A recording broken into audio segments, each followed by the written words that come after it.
ฟังนะฟังนะคนดีอยู่ในโลกนี้มีภัยเขาหลายกลัวหากจนลืมใจเมื่อตัวแผ่นดินแผ่นฟ้า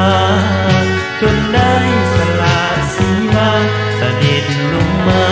โทษแทนน้องฟังนะฟังนะฟังนะดวงใจบ่เคยมีภัยหักเอาเท่าพระเยซูจนวายพระชนทุนทุนในอเวจีใครเล่าพ้นจากผู้ดีแล้วมอบชีวิตอันนี้ลันดอนเชิญมาเป่าพระเยซูเถิดเชิญเถิดดวงใจ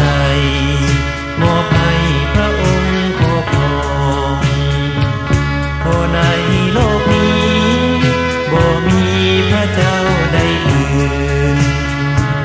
จงเชื่อพระองค์ทรงรับไว้ครอบครองดวงใจฟังนะฟังนะฟังนะจอมใจอย่าได้หวั่นไหวลงไปเสียในทางอื่นจะมีหรือจนทุกสุขบ่เห็นสำคัญ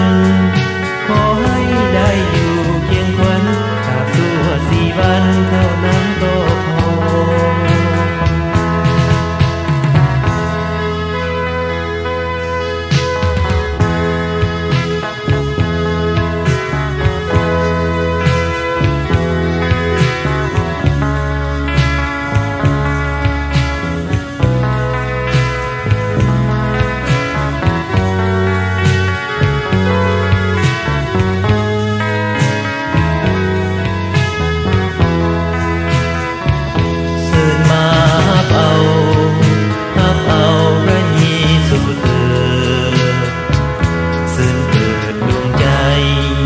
มอบให้พระองค์